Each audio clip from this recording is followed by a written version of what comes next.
Hello,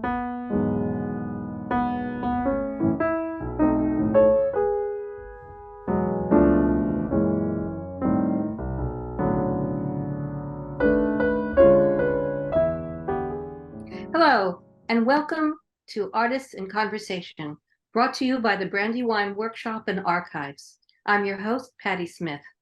For those of you who may not be familiar with Brandywine Workshop and Archives, here's a little background. BWA has been a vital, diversity-driven, nonprofit cultural institution for 50 years. Its mission is to produce and share art in order to inspire and build bridges among global communities. Brandywine is located at 730 South Broad Street in Philadelphia. The campus includes the historic landmark Firehouse building that houses the Printed Image Gallery, which regularly presents changing exhibitions, and a gift shop with prints and other items available for purchase. The current exhibition, Harm Reduction, will be up until September 22nd, and you can make an appointment to come to see it. Brandywine Workshop and Archives has several ongoing programs. It funds short-term residencies for artists to produce limited edition original prints. It works to bring the art of diverse cultures to institutions and communities through exhibitions and by establishing satellite collections across the country. BWA offers internships to Philadelphia high school students and undergraduate college students who are majoring in art or other related fields. And its latest project, called Artura, is a free interactive digital archive of culturally diverse art that gives educators and students access to information and images representing contemporary cultures and traditions from around the globe. You can access this unique website by registering at artura.org, and you can find more information about Brandywine at the website brandywineworkshopandarchives.org. We will put those links up for you at the end of the program. As part of its residency program, Brandywine invites artists to participate in Artists in Conversation. Today's guest is Mike Gamble. He was an artist in residence at Brandywine in winter of last year. Mike Gamble is a printmaker and painter from Philadelphia. He graduated from Tyler School of Art in 2010 with a BFA in printmaking. He has been in several exhibitions, including at the International Art Museum of America in San Francisco, Central Tattoo Studio, Philadelphia, Art Space, the Municipal House of Culture in Mexico, the Graphic Arts Institute of Oaxaca, also in Mexico, and the Second State Press in Philadelphia, Island Arts Center in Merchantville, New Jersey, just to name a few. He has worked with the Mural Arts program in Philadelphia, and he is the owner and operator of LeftHanded Press in South Philly. Mike has a significant presence on social media, which has led him to be awarded several commissions from musicians and private collectors.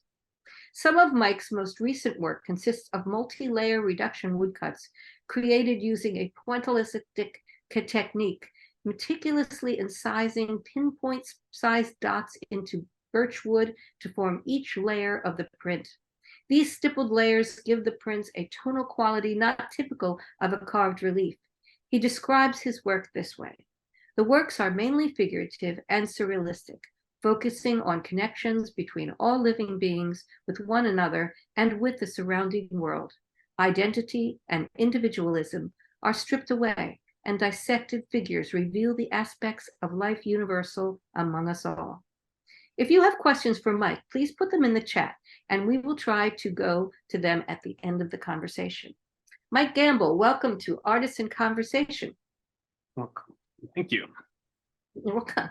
Let's begin with the print you produced as an artist in residence at Brandywine that we see here. Can you tell us what inspired the print, the content of this print? So for this specific print for the fellowship that I work with Brandywine, typically with my artwork, it will either be inspired by just a very specific visual inspiration. Sometimes it's music, sometimes it's a written word. And in this specific piece, it was a part of an allegory written by Plato called the Phaedrus. And it was kind of like ahead of its time because it's framed as a dialogue between Socrates and Plato. They're discussing the role that dialogue has in the world and how powerful it is. And it starts by Plato describing walking through nature, and he hears the cicadas and they're singing these songs, and he becomes kind of overwhelmed with it and gets lost in the sounds. And he describes it as a kind of like a unifying song or a dialogue, and he describes it that they're talking with one another, and just says how it's kind of like overwhelming. And Socrates kind of stops him and says, like, the way that you're describing this kind of reminds me of the siren song. So he makes this parallel of the cicadas, and that's where the specific line is Socrates' retort to Plato, describing how the muses would set out their siren songs. It would attract in human beings who would listen to the siren songs, and they would slowly wither away. They wouldn't eat, they wouldn't drink, they would just sit there and pontificate and listen until they slowly became cicadas themselves. And it's like this self-fulfilling prophecy. And in this kind of duality between the two, they were framing this under the idea of like one being a positive, being lost in nature, being lost in dialogue, and Socrates bringing the more kind of I guess like a warning necessarily. So this specific image, I was using the cicadas as a kind of visual description of the idea of your internal dialogue, and how same thing, you can either be lost in yourself and use that for creative, outcomes, or you can kind of do a downward spiral. So it's like this kind of duality, and that's kind of a theme that is pretty prevalent, and something that I always kind of work with is and even just the visual, the way that my work is like, some people definitely interpret it as, it's kind of grotesque. I use a lot of anatomy and skulls, as you'll see. So I try to find this balance between the two, where I try to make it both visually appealing, kind of beautiful, and then at the same time still acknowledging that kind of more harshness of reality, I guess you could say. Thank you. Well, this is a relief print, and you worked with Alex Nutini, and specifically it's a reduction relief print, and many of our viewers may not know what that entails. Would you mind taking us through the process? I would. So this next piece is another reduction woodcut. So essentially, the way I always like to describe it is a very complicated stamp. You start with this in this specific way, and how Alex has also helped me is he uses a CNC machine, which is a computer that holds an arm of a Dremel essentially. So he helped me cut out the negative shape of this, and you start by, at least my technique is, I'll use a little pin and I'll put all these little tiny dots. So the first stage will look something like this. And this is every consecutive layer of the print. So the first layer will be this yellow layer. So only the brightest of brightest highlights will be carved. And you put it through the press, you choose your colors, same thing, then you go back in, you carve a little bit more. So here you can see the blue is starting to creep in. So it's the second highlight. Same thing, do your carving, put it back through the press a second time, and so on. So typically the way I do it is a pretty traditional way, where you start from your lightest colors and darks. There's no necessarily that's the way that I just do it. So other people, you can kind of have a free for all, and I guess it's more typical of like a abstract, or less so with when you're doing representational. Representationally, you usually start with the lightest and go towards the darks, and then this is the final darkest pass, where I will have carved out the vast majority of the block now, and you can lay down this last dark color to kind of lock in every color throughout the print. I have another one. So the themes of this were in the same way. Instead of dissecting, I guess, more of like the brain and your thought processes, this series of prints, I was working with the idea that, all of our molecules, all the elements that we're built up of are millennia old. So kind of getting back to this connection and trying to kind of like I guess, flesh out those themes of interconnectedness. The fact that we are all made of the same elements, we're made of all the same waters and hydrogens and iron molecules that have come from galaxies. So same process. This is a reduction, and I have a video same just to illustrate the process. And one, they just kind of look great when you show the slow reveal. But in the same way, started out with the lightest, those yellows, did some carving, did a second pass with the green and the flesh tones, did more carving. And I guess I left that. So with reduction, you have to have what is called registration. So you put your paper down on that block. I don't know if I have a block to handy, but so you put your paper in, you obviously take the paper off to do your carving again, but you have to have the ability to have your paper lie back down in the exact same position. So there's it's a combination of multiple different styles. It's T-bar registration is the one called. So you have a line on your paper, and that will orient your paper in the exact same position so that you can lay down. And in this case, with these dots, I know that I've nailed it when, the highlight, say at the center of that galaxy, stays white throughout the print. I know that I'm getting very good registration. So this is just, again, showing you the process of revealing these different layers. Very nice.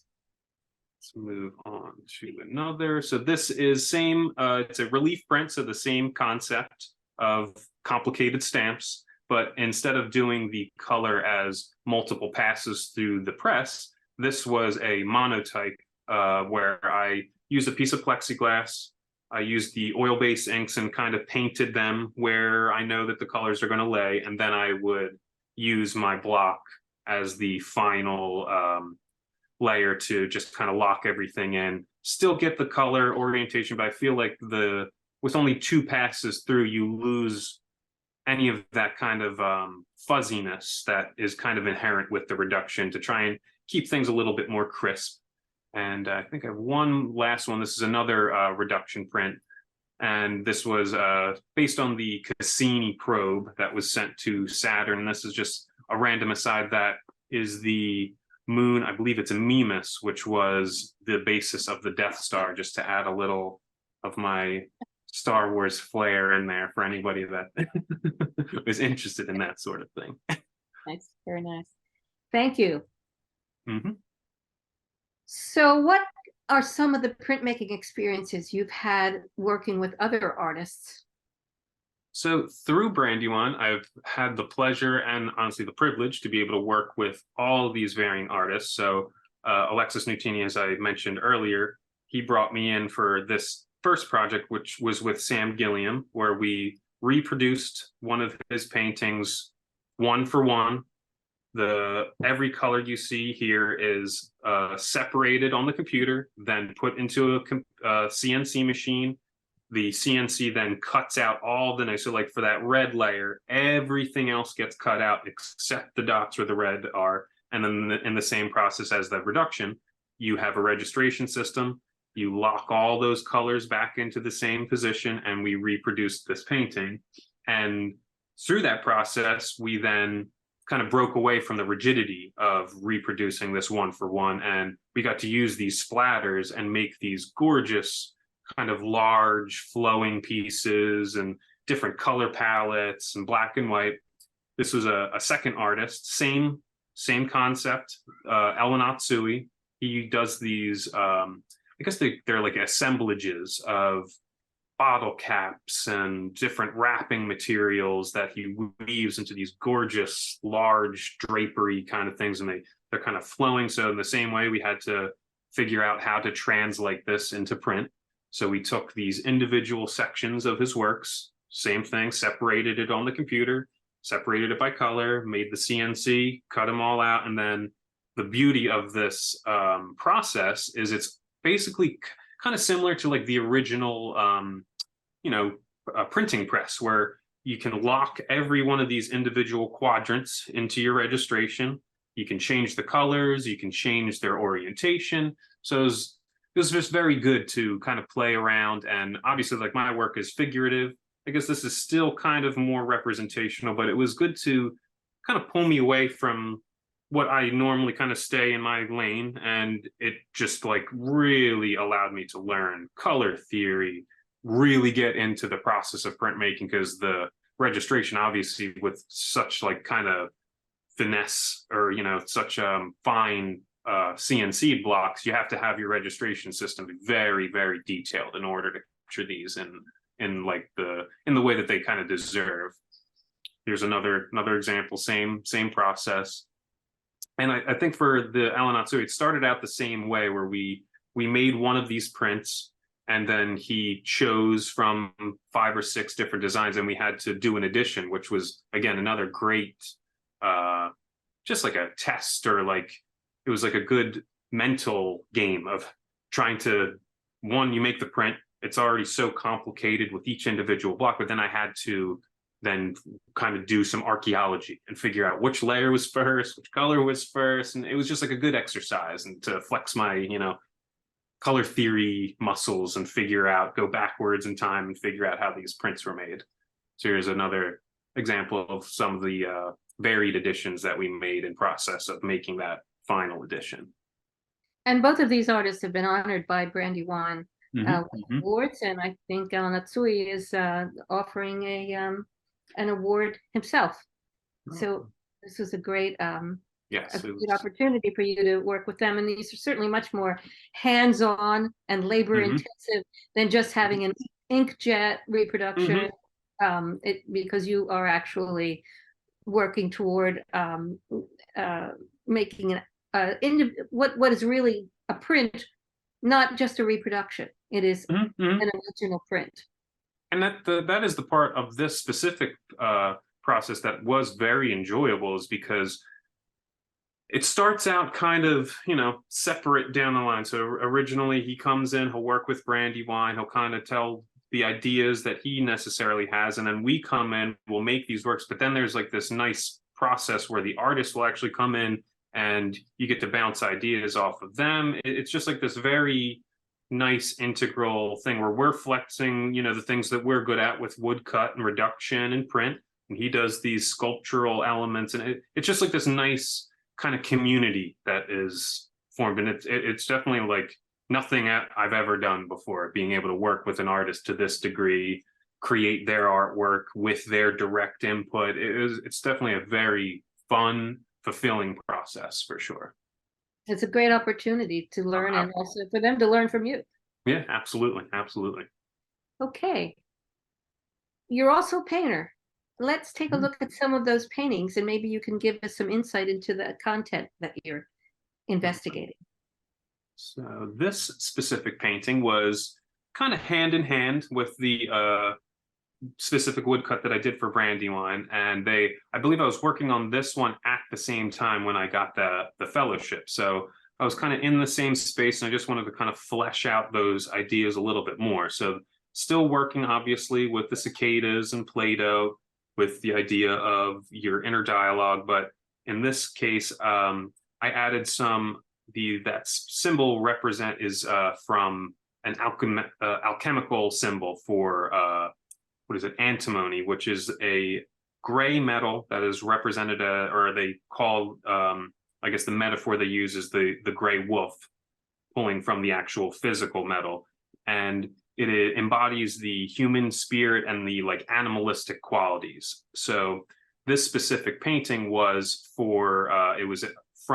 originally it's from the lyrics of a specific song, talking about kind of the I guess same thing, eternal dialogues that you can kind of get lost in yourself. You can kind of go down a downward spiral. So this was my way of visualizing being able to kind of break free from that. So the figure in this case is kind of taking the siren song of losing yourself off, and kind of becoming and embodying a more positive and enlightened, I guess, form. And I use this the moons in this case as well as being the kind of like a representative of like the natural, I guess, forces or natural themes, kind of influencing you to become more in harmony, more, in tune with your surroundings, and to kind of tune out the maybe internal dialogue that will lead you to, not do positive things or to kind of get lost in yourself, especially with the way a lot of these themed pieces were just like the last 10 years where everything's kind of very in turmoil, and we don't know where our environment's going. So this is my way of kind of fleshing out, and I guess even calming myself, using it as a therapeutic kind of process to kind of just live through things that are going on. This, I guess, is my way of kind of internalizing that, I guess you could say. Okay, do you have more paintings you wanted to share with us? Yes. So the next painting, this one was specifically for the band Tool had released this album right before the pandemic, and it was kind of prophetic. I believe it came out in 2019. The album's called Fear Inoculum, and obviously the pandemic happened, so it's like this weird, and a lot of their lyrics are kind of like not doom and gloom, but they talk about this kind of knife's edge and of kind of the status, I guess, of where we are, specifically in like Western society. And a lot of their songs were again delving into those themes, but then also they have this kind of esoteric, I guess you could say, or a lot of like alchemy and these types of themes. So I did a study abroad when I was in Rome, and there's this kind of off the beaten path place called Porta Alchemica, which is this, it's kind of a ruin. It's really, you would never even know if you walk by. It just literally looks like a pile of rubble, and people have this long kind of folklore, I guess, to this specific place. And the story goes that there was a alchemist was seen going into the woods before this was a developed area, thousands of years ago, and somebody saw light kind of glowing from the area, and they went into the area just to find a pile of gold. So it was insinuating that it was the first successful transmutation to create, because a part of alchemy is you're taking base minerals, lead, things that are not precious, and you can create gold and to create these, precious things from what essentially is, a more commonplace thing. So this specific painting was kind of trying to, again, just visualize that specific story. And again, it's the kind of tying back to the thing that I did for Brandywine, is like sometimes it's a visual idea that I'll get for a specific piece. And in this case, it was this, experience I had when going to Rome, and it just, kind of tying together. And I guess to acknowledge the thing on the left is when I'll get a visual idea, I just jot it down on my phone. I do not kind of flesh things out or do preliminary sketches and then do a first draft. I'll get that idea, as rough and messy as it is, as long as I can kind of remember and get an idea of what I'm thinking from this. And then obviously that's what it ended up translating to on the right. Great. Well, as I mentioned in your introduction, you have a strong presence on social media. Can you share with us how this has led to commissioned works?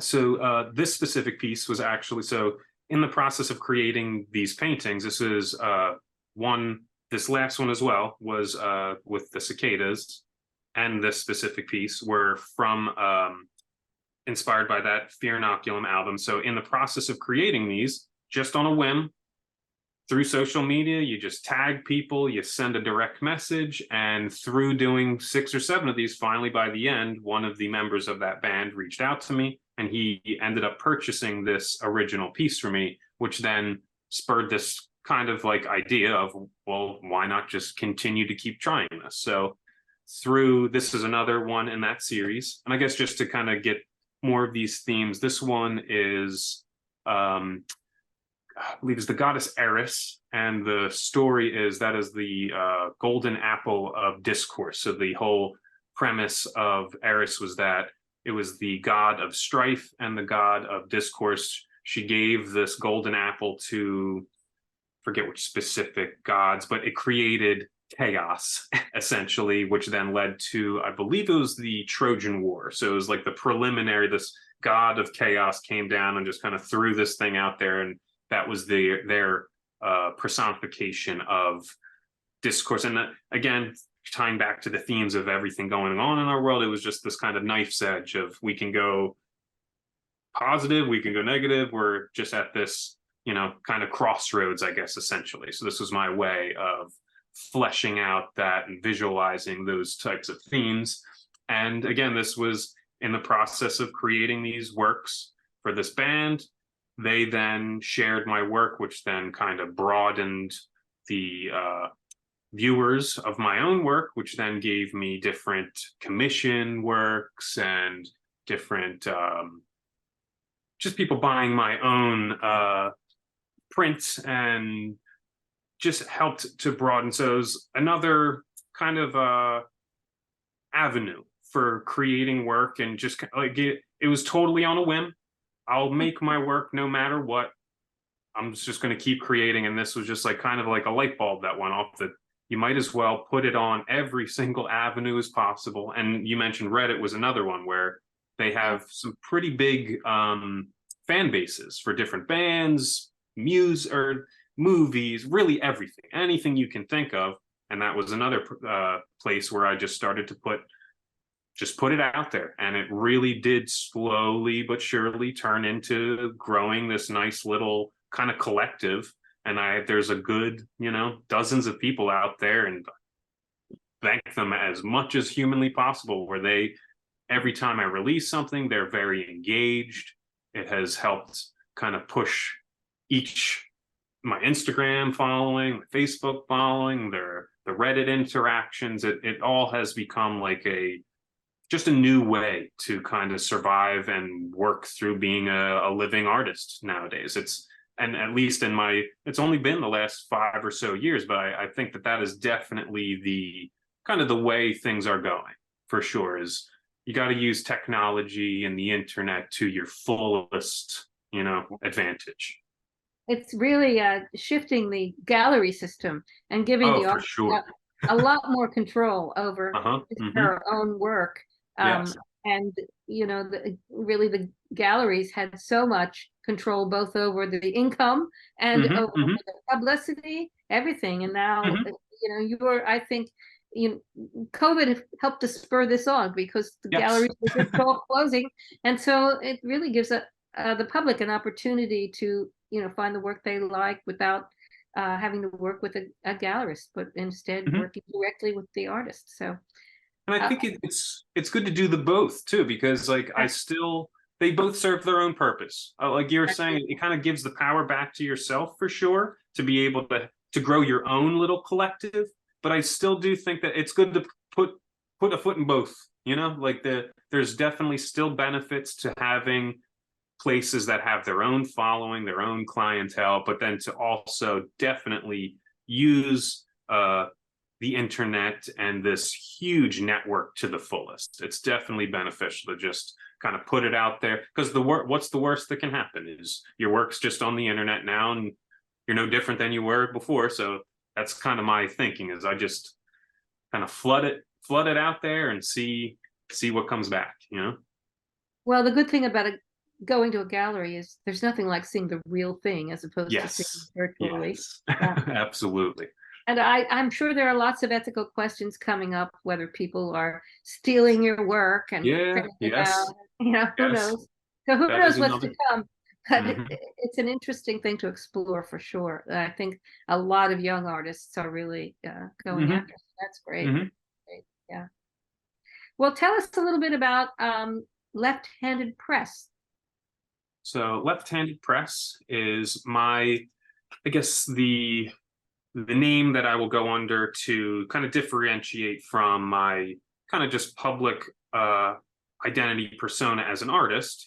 I'll put myself out there on Instagram and the social medias, but LeftHanded Press is more specifically for commission work, and it's where I do my own personal printing. I have a print shop at my house where I have my own press, where I'll do a lot of different commissioned editions of prints. I've done certain things in the same kind of theme, where like in the same way that I would take, say, lyrics or a song, interpret it, get some visual imagery to make a certain thing. Somebody will approach me with, say, like photographs of a relative, and then ask me to do a print in my sort of style. And so this time lapse that's playing here was same thing. After the guitar player Adam Jones had reached out to me, he shared my work on his social media platform, and instantaneously I just got this wave of people contacting me for their own various projects. And these two specific pieces are bands. This one is the one playing is this band Souls,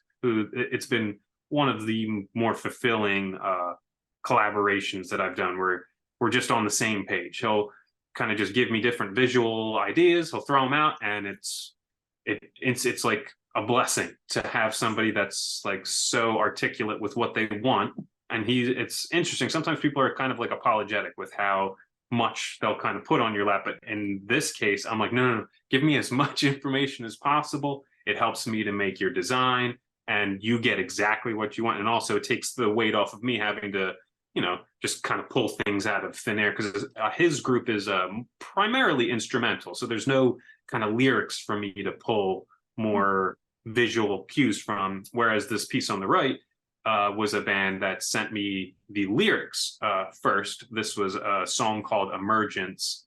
The band is Source, and this again was much more and I gotta tip my cap to them as well, that they gave me the full creative choices to make whatever I wanted. They just gave me the lyrics, and then they would slowly give me the songs as they were making their different demos, and just allowed me to create whatever I interpreted from their piece, in the same way that I had been doing for these other music interpreted pieces. So it was just like a nice kind of little stepping stone. One thing, I stopped being able to use the studio, so I wasn't able to make these prints anymore, or at least for the time being. So I jumped more into doing paintings and inspired pieces from music, and it just kind of has led to being able to do these more. And it's again like the ability to kind of have the full artistic kind of say is, it allows me basically to make work that I'd be making otherwise. It's great to be able to work with artists again, to get their different input, to get these different themes that I never would have thought of otherwise, but I'm still able to make things that are kind of like in my own, themes and my own styles. So Left-Handed Press is just the kind of umbrella for more commissions and that sort of work, whether it's doing print editions or just these specific, album artwork, poster artwork, really anything. I've done a couple of t-shirt designs for people for whatever their brands or that type of thing. Really, it's like any type of commissioned work is what Left-Handed Press would fall under. And so some of these images, are they posters for concerts? Are they covers for CDs, or? I believe it was this one, the one with the sword. They have used that for one run of posters for their tour. They actually have these cool banners behind them when they play that specific image is on it. So it's while they're playing and touring, this my work is behind them. And it's always great seeing they put these really great live show videos up, and it's always I love being able to see, because again, like, it's something ever since I was a kid I've always loved. I come from a family half artisans and then half musicians, so this is really since day one I've always had this kind of bond between art and music. So it's great to be able to, like I said, see my artwork behind a band, and then to add a little cherry on top, they're great musicians. It's great to be able to work with people and you really like their work, you like the things they're creating. And it's, again, I feel blessed to be able to work with multiple people now that we're on the same page. It's always fulfilling. It pushes me, like, creatively and just visually. I feel like even just 5 or 10 years ago, I wouldn't have been able to be doing these types of paintings, because you get the pressure and weight of yourself to push yourself creatively, but it's a little extra when it's for somebody. They put their faith in you and basically said, here, you have full creative control, do whatever you want to do. And kind of like lights a little bit extra fire under you to maybe push yourself a little bit further. And are they oil paintings that you're doing, or Yes, watercolor? yes. So Oil paintings. pretty much, yeah, all of these are all oil paintings. And that little square, some of that's acrylic, but I tried doing acrylic, and it might sound crazy, but I don't really know what I'm doing when I paint, especially in oils. The fact that the oil paint doesn't dry, and I believe there's actually a technical name for this, where it's, I guess, like wet on wet, where I'm essentially mixing my paint on the canvas. Wow. I'll set out, you know, I'll do my design, I'll flesh that out as much as I possibly can, transfer it to in this case, they're panels. That's called, I think they're called ceramic board, where it's like a piece of MDF, which then is covered with like a layer of ceramic. You can do drawing, acrylic, water-based on them. I just use it for the smoothness, essentially. But I'll lay my drawing out and then just go into, like I said, I'm like mixing on the canvas, and that's the only that's the only way I've figured out how to do it. I don't have that ability to like know the specific color and placement, and you know, I just kind of fly by the seat of my pants when I'm creating anything, really. Well, I have to say, it doesn't look like that. They look No, very, very precise, very professional, and appreciate know exactly what you're doing, I would say. it. And would you mention the name of who are the musicians again that you're working with? So this one is, the band is called Source. They're man, I want to say they're from the West Coast. I don't want to say they're from Oregon or California, but they're a West Coast based band. Still in the same vibe as like Tool. They're prog rock, I guess you could say. And the same thing with Souls is the one with the snake here. We were doing a triptych, I guess, for lack of a better word, for 3 different albums. Same themes, for more like prog rock, very instrumental, heavy, you know, kind of So rock and roll, but we can see your imagery maybe on Spotify or something at some point. yes, I believe Source, they are indeed on Spotify. And this, I'm pretty sure they're coming out tomorrow, actually. The first single, this is for an album. This song, Emergence was the name of the song for this specific piece, but they ended up using that for the album cover as Very well. nice. So Very nice. Well, what are you working on now, and do you have any future projects coming up? So so this, the one on the right, was the third and final piece from that same band Souls, that the time lapse that was playing. So this was the one that was very fulfilling, where he would just kind of give me a couple visual cues, visual ideas that he would throw out there. And this was the third one where he kind of gave me, we had worked together twice already, and the Ouroboros is the snake that's devouring itself. So that was kind of like the main theme of the first 2. And this was again, like kind of like an enlightenment, the final piece of this trilogy, where he just wanted me to keep the Ouroboros, but to have it to be more kind of like uplifting, or like I said, like more in tune with enlightenment. So he originally wanted me to just have 3 intersecting Ouroboros, and I thought the Ouroboros, the whole theme is that you're kind of devouring yourself, and again, it's like this kind of cyclical thing of, it's kind of like more on the negative side, at least the way I interpret it. So this was this figure kind of pushing itself away from that and trying to gain some sense of positivity and just like more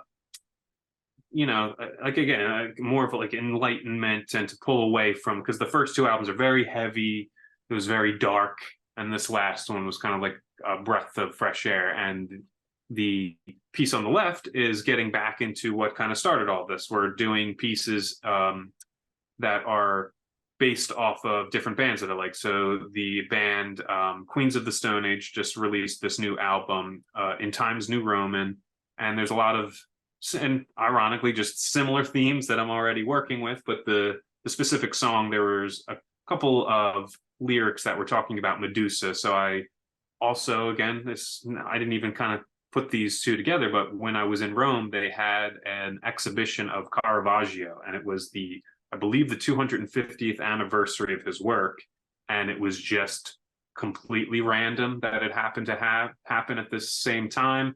They had sold out this tickets for years in advance, but they gave you the opportunity, if you showed up and you're there before the closing, they would let you in. So I showed up hours in advance. I stood in the burning sun for at least 4 or 5 hours. Finally got in and got to see really some of the like pinnacle, the most well-known Caravaggio paintings, one of which was the Medusa. So part of some of these elements I pulled from a lot of different artists that I've seen throughout the years, and the snakes in this instance, a couple of the ones biting each other, they're direct pulled and just like kind of like my homage to Caravaggio, but also the lyrics and doing this theme of Rome and the fall of Rome is, I guess, like kind of a theme throughout this specific new album. And again, just kind of bringing it back to I like their music. I need to have different ideas for myself for my own work. So why not kind of blend the two? And I'm going to just keep posting on Instagram, posting it on Reddit, and putting it out in the ether and hoping for the best. Maybe it'll be used for whatever. Or, worst case scenario, I just get to keep using and fulfilling and gaining more, different people on Reddit and different people that are, relating to my work. And it's always beneficial, regardless of what the outcome is. Like I said, I'm going to make the work anyway. So I might as well try and do it with different artists and get different impressions of things that I like, And how much time would you say you spend in the studio in any given week, or the studio doing some other kind of work, helping Alex or other kind of anymore? It's probably like working with Brandywine has really been, it's like pretty much 50-50 now. Like some of these really intense paintings, I'll do time lapses, like that one that I was showing, and it's kind of great. It's like a blessing in disguise. It allows me to get exactly how long they take, but then sometimes it's like horrifying how long that some of, so they're anywhere from like 100 hours on the low end. I think one of the most complicated ones was something like 500 hours total. So now, like I said, it's probably 50-50. I'll go to the studio. I get to work on these great projects with different artists at Brandywine. I then get to make my own work when I'm at the studio as well. So that was another kind of pre-COVID where I would come in the studio to do my own work for say 2 hours, do a little bit of work helping Alex out, doing work with Brandywine, and then I would come home and then do my own work. So it's like a nice, again, it is definitely beneficial to be able to not always stay so kind of like in with the blinders on, staying focused on one thing. I've definitely noticed being able to kind of branch out is just good for all of it, for my own ideas, kind of to take a break sometimes, because that's the other part with the paintings. Because like I was saying earlier, I just kind of wing it. So like they do sometimes it's very, and the fact that they're so time and labor intensive, I do find myself not getting that burned out necessarily, but it is like, it's great to take a break, Right. Well, it looks like we have some questions and some comments. Looks like Rosa Nade Garmendi, and then it's ... so it might be a longer name, says, beautiful. How many runs of the press from, I guess, going back to the first images that you showed? That's a good question. So say this one, they're anywhere from, so like when I first started doing reductions, me and Alex, I meant to put that in, me and Alex did this reduction collaboration. So I would do some carving, he would do some carving, we put it through the press. I would do some carving, and we learned through that process that probably around 3 or 4 passes through is the bread and butter. It's where the colors are the crispest, your layering, your registration is super spot on. And against our own, we knew at the time that we should have stopped and maybe pulled a couple, but we kept going through with the addition. And in my own work, I did the same thing. So for the first couple of prints, I would go, there were some where I'm individual inking. So in this specific piece, even though it's all one block, I would individually ink where the moon is. I would individually ink where the figure is. I would individually ink Saturn. So I want to say each one is about 3 or 4 layers. So that's 3, 6, at least 9 passes through the press for this specific print.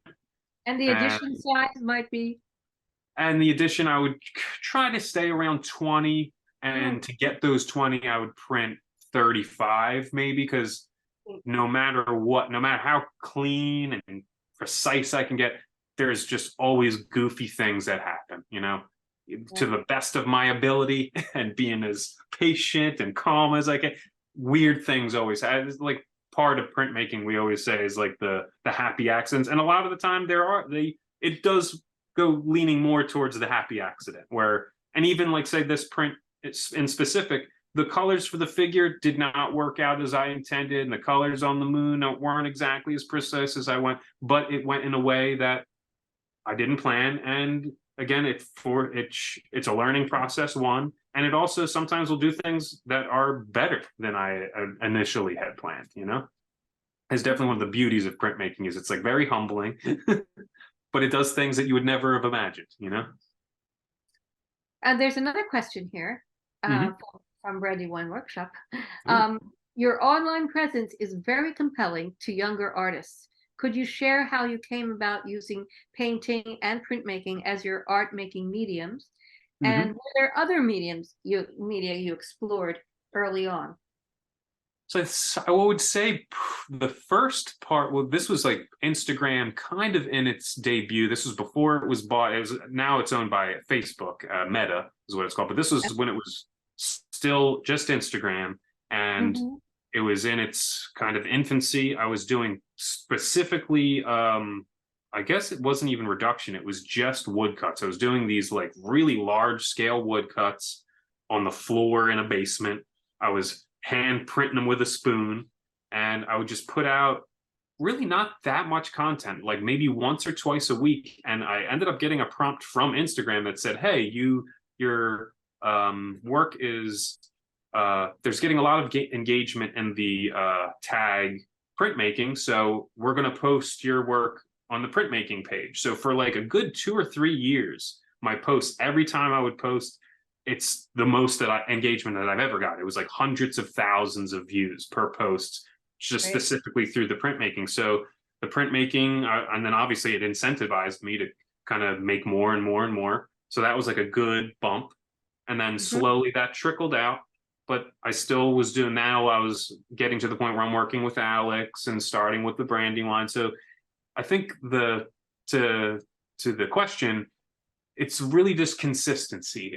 In terms of, it's not necessarily the content, it's really your consistency to keep putting things out there, and that engagement will just slowly grow. You might not see it in the immediate, but over time, it definitely helps. And I think, like, getting back to what we were talking about earlier, is to branch out with other ones too. Put it on Reddit, whatever the new thing, TikTok. Every single time there's a new one, it's 150% worth it to put it out there. Because again, like I said, it doesn't hurt, It's just another avenue, another branch to get more views, more community, more interactions, It's all that. I think the question also was, are there other media in your artwork besides printmaking or oil painting? Are you doing any other kinds of work, collage or anything in 3D?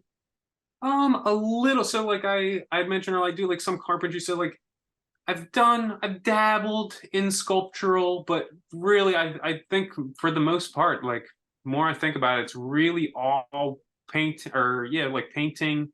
I don't really necessarily do a lot of drawing anymore. The drawing is more of, again, like with the preliminary for woodcuts for the finished painting. So I've really, I don't know, like when I was at Tyler, I did everything.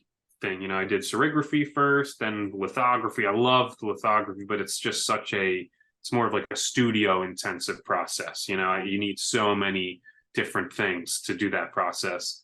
Etching, I've really fell in love with, but I never did woodcut for no reason. I did maybe a couple of lino cuts, but I didn't really do any relief. And then it was when me and Alex, one of my professors at Tyler, we reconnected and started doing woodcut, and that just like kind of opened the floodgates. I just like couldn't help myself. I don't know. There's just something about the relief and the way the ink lays on top of itself, and it becomes kind of like topographical. There, it's like you were saying also, like it really helps seeing it in person. There's this on a screen does nothing in comparison to seeing it in person and really seeing the way the inks react and the transparency. So yeah, I guess it's really specifically relief, reduction, and painting are the kind of my focuses anymore, you know? And here's another question. Could you also share with us the general dimensions of your work? Your time lapse suggests the paintings are quite large. So pretty much all of those paintings were 18 by 24. I don't know if we even, so here's one of the canvases actually.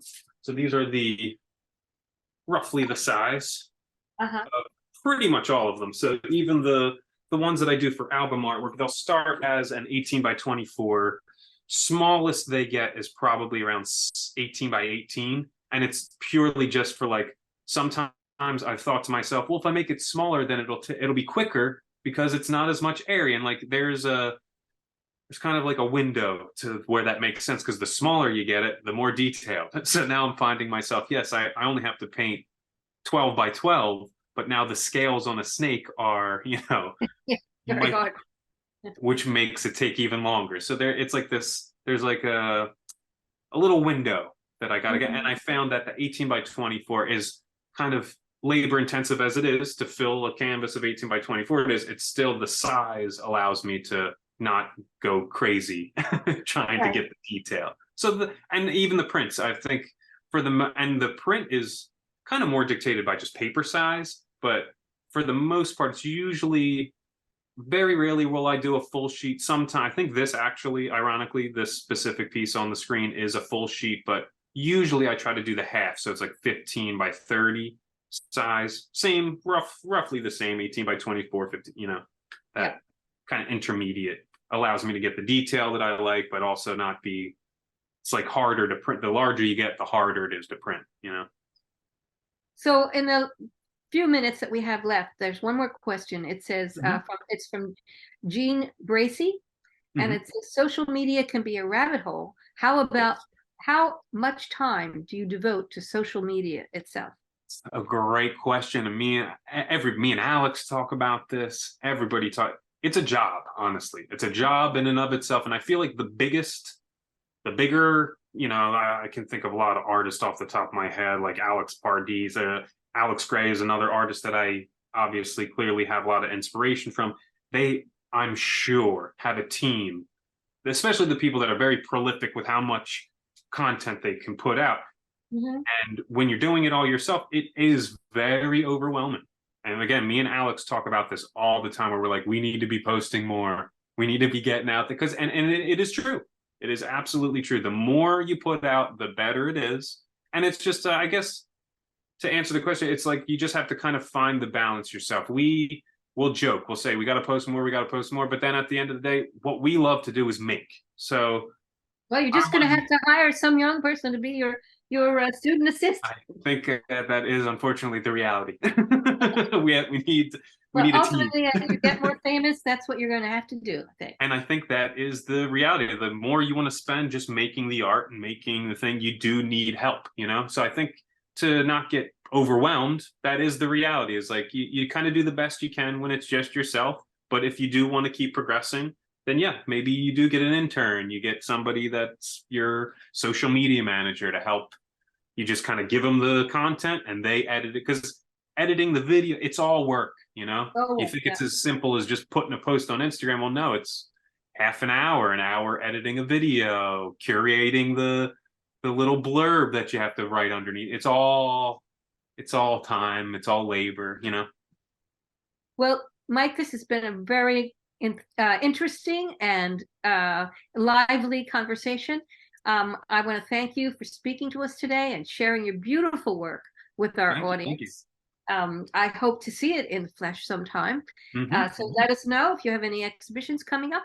Absolutely. And I also want to thank our viewers for participating this evening.